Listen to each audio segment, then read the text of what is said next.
Yes, as the dust continues to settle around the wreckage of the crashed election of 2023, particularly the presidential election, NINAS comes to you today to take a summary of where we are now in the middle of the wilderness that we have found ourselves. Everybody will recall that from the constitutional force majeure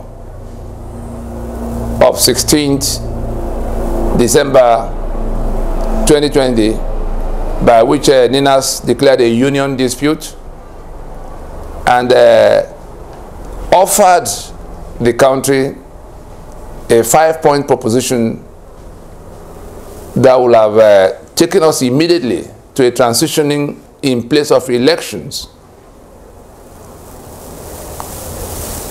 Looking back from what has happened with the elections and where Nigeria is today, we are certain that many will now be saying in their minds, some are saying it openly, that election was not the way to go because the constitution was the problem that needed to be fixed. Of course, we've heard all kinds of people coming out to say, starting with Obasanjo and Utomi and Mogalo and Meka Anyoko, all kinds of people who didn't quite see the connection of the constitution with the disaster that Nigeria had become. It is the unitary constitution of Nigeria that is 100% responsible for where Nigeria is today. Those who say, oh, leadership is our problem, let's go and solve leadership. Yes, leadership is a problem. Oh, corruption is our biggest problem, let's go and solve corruption, everything will be fine. Yes, corruption is a problem, a very big problem at that. But the leadership that is failed and failing, the corruption that is growing in leaps and bounds, are products of the inverted constitutional arrangement we have. It is the unitary constitution of Nigeria talking about cause and effect analysis. That is how rational human beings solve their problems. You take a cause-effect analysis. You don't leave the ailment and begin to deal with the symptom. Bad leadership is a product of the anomalous constitutional arrangement. Corruption is a product of that constitutional arrangement. Impunity, we see, are all mandated by that constitution. The corruption, the bad leadership, because in the non-accountability, in the provisions that ensure non-accountability embedded in that constitution. Where will you get the good leadership from? So the constitution mandates corruption and protects its beneficiaries. The constitution, you know, we've seen the election that happened now. It is the centralized control of the electoral machinery that is responsible for the outcome we have seen. That people could sit in one corner of Abuja and determine who gets PVC, who gets BVAS, what votes are collected or not collected. In all of that, in a federation, there should be no INEC. That is the problem. The fact that election into federal and state offices are, you know, domiciled in the exclusive list of the Constitution of Nigeria. That is the reason election has never gone right. That's the reason election will never go right under that Constitution. So, if it is the same for corruption that is created and protected by that Constitution, the same for the bad leadership, because tell me now how you're going to get any good leadership from the kind of, processing of candidates that is done by institutions that are already compromised on account of that exclusive, that being unaccountable to anybody. That's what it is. And so we come back to where we are now. we listen to the candidates. The reason we're saying this is that we raised this alarm before we went. NINAS did raise this alarm before we went to the election in 2015. If you doubt me, go on YouTube right now and click "Ahead of 2015 Elections" as a title. Click it and view whatever comes out. So you could see that we had, for 3 electoral cycles, been telling our people that under this constitution, things can only get worse. If you plot a graph of what had happened since then, whether it was corruption you were looking at, you will see that it's been a steep descent, a straight line. Every 4 years, as you connect the dots, you see that you get a straight line heading south on how we're faring in corruption. You plot for impunity, you will see the same straight line. You plot for the value of your currency. What was the naira exchanging for against the dollar, you know, in 2011, 12, up to 30. You check it from that time, you get the same graph. Maybe there's too much of physics and chemistry and mathematics in my head. That's why I see everything in terms of graphs. It's not empty statistics. You are able to say it was here today, it was here the day before, it was here. When you pin them down on a paper, you will see that you get something that will tell you where next it will go. For corruption, for impunity, look at infrastructure.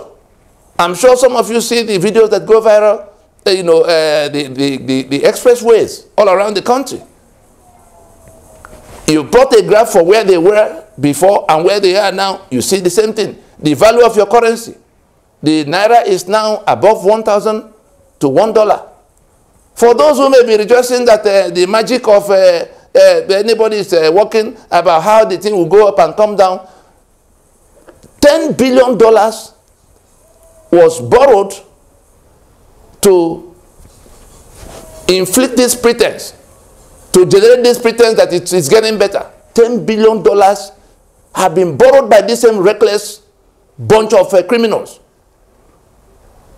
And when I say criminal, I say it knowing the weight of what it is to say that people are criminals. Why do I call them criminals?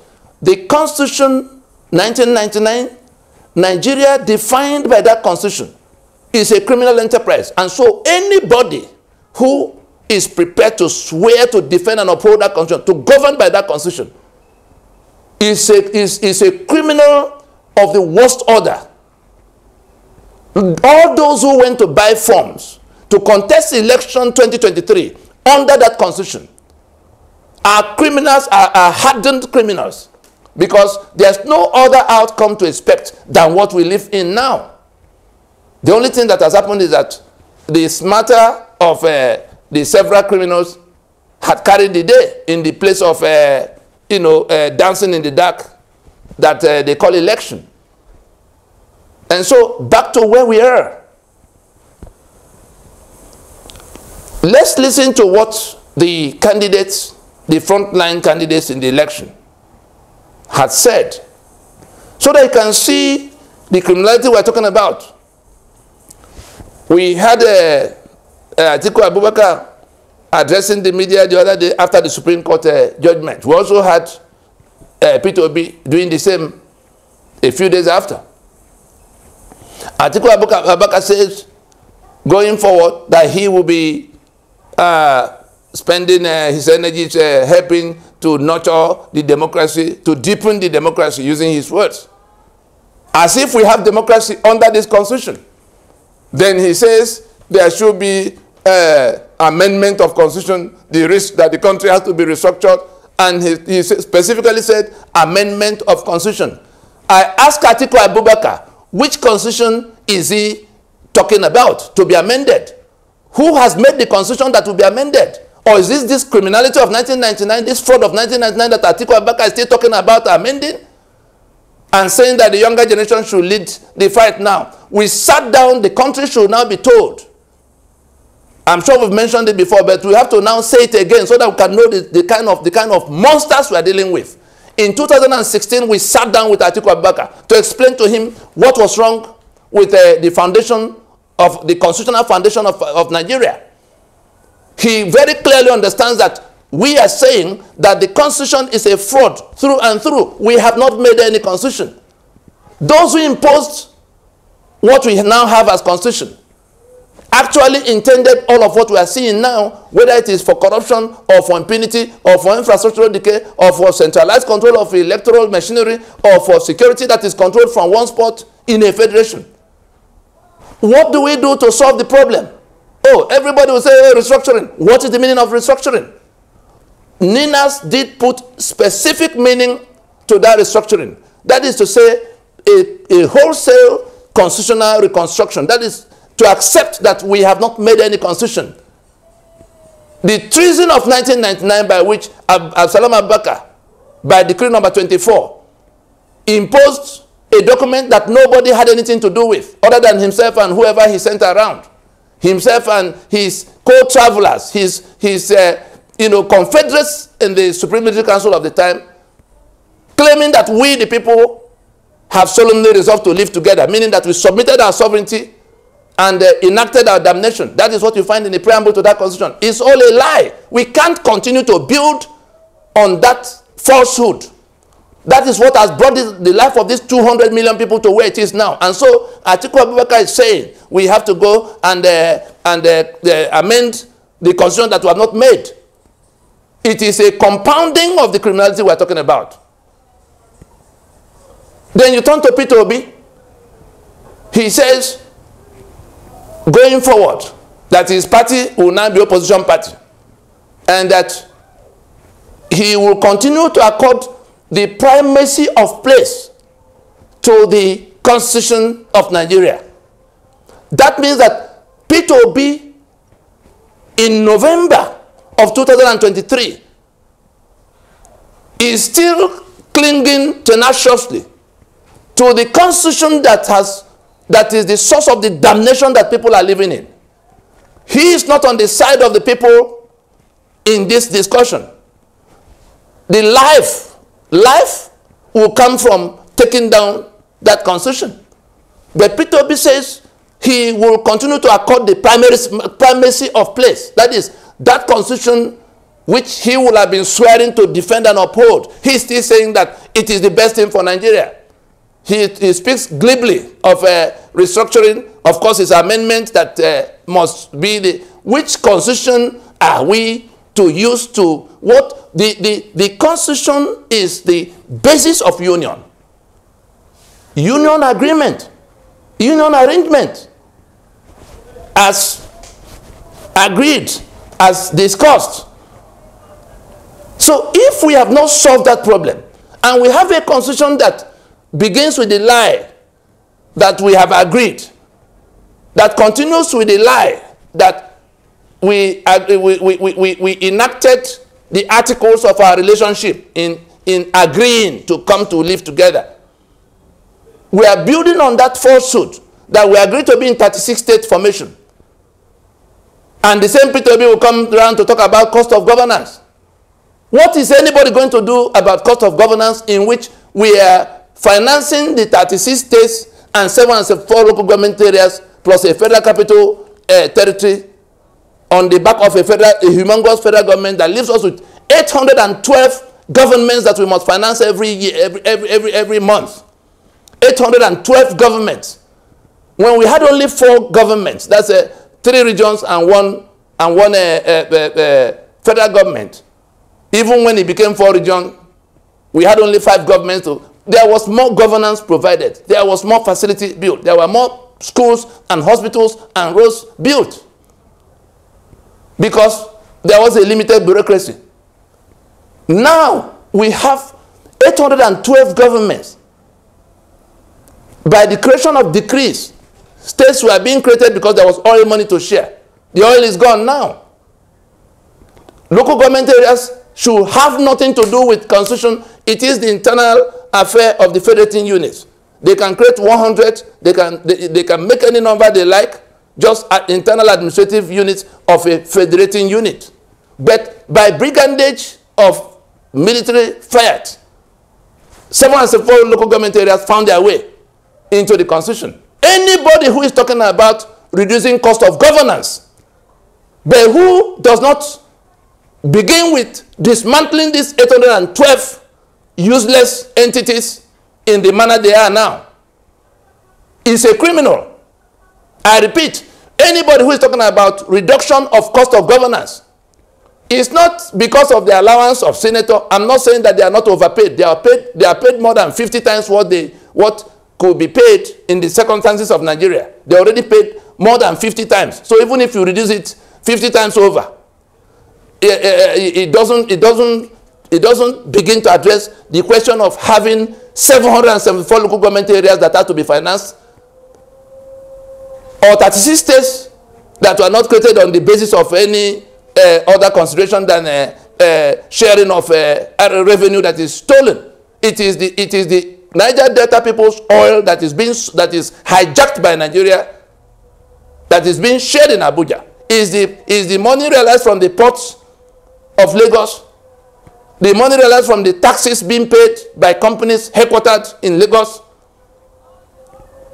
the VAT that is contributed from all kinds of places far from where it is being shared in Abuja. So that criminal enterprise called Nigeria has only one business: to steal, to kill, and to destroy, enabled by this constitution.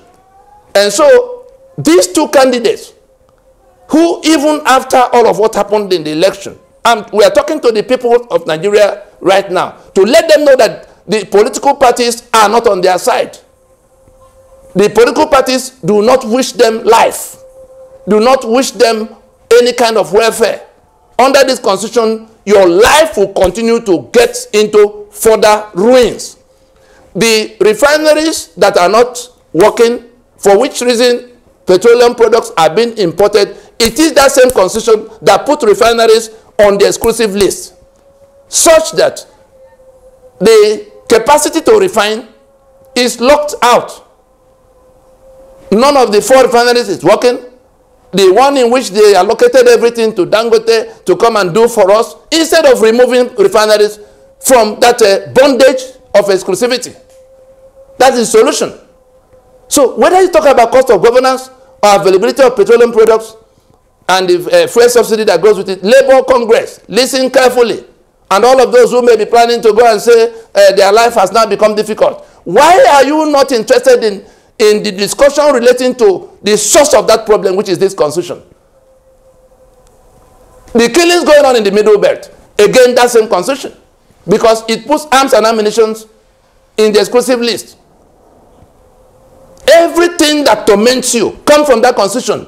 If you are not already standing in your community and shouting the way we are shouting, talking to the political parties that are leading you to election. Election is the mechanism by which the life of that constitution is renewed. You are the one now renewing your own the cause of your own, ruination and damnation. We talked about it before 2015, nobody listened. We talked about it before 2019, nobody listened. All the 3 years leading to 2023 elections, every day we were everywhere telling everybody, don't go, don't go, don't go. The church leaders were there, cheering them on. Go get your PVC. Have you not got your PVC now? Have you not voted? Where has it left you? It takes being blind not to see that the people who led you to that journey were leading you to slaughterhouse. We told you, go to YouTube now and click the title. Are the sheep misleading the shepherds? Because the shepherds, that is the men of God in Nigeria, told us that they will go where the sheep will go. When we were telling them, can't you see that these people are going into further damnation, going to election under that constitution? They said, no, we will go only where the sheep go. Shepherd is now misled by sheep into death. Because that's the outcome of going to election in 2023 under that constitution. We speak the way we speak now because those who have become opposition party may be rallying you to come with them to 2027 so that it will get better. This time, it will not end, it will not stop with we telling you, because we also live in that disaster you have dragged us into. It will be a fight on the street. Anybody who will suggest that we'll go to another election under this constitution, even from now. So those who are planning to do opposition party must tell us the constitution under which they will be doing all of that. Otherwise, we will count them as trying to aid the enemy. We come back to what do we do with the one of 2023 that has ended in disaster, that has ended inconclusive. The time to go to transition is now. If anybody is stupid enough to think that what happened on February 25 in 2023 will be basis of drawing governmental powers and authority for 4 years, such a person requires an examination of his head or her head. We must now accept that the constitution that we were tolerating for the sake of avoiding anarchy has now been abandoned by those who were enforcing it against us. The executive, through INEC, started the commotion by declaring as winner a candidate that did not satisfy the mandatory requirement of that constitution. The judiciary joined both the Court of Appeal and the Supreme Court in now validating that atrocity. And so the system has abandoned the constitution of 1999 to die on the street. We were waiting to accord that constitution some decent burial.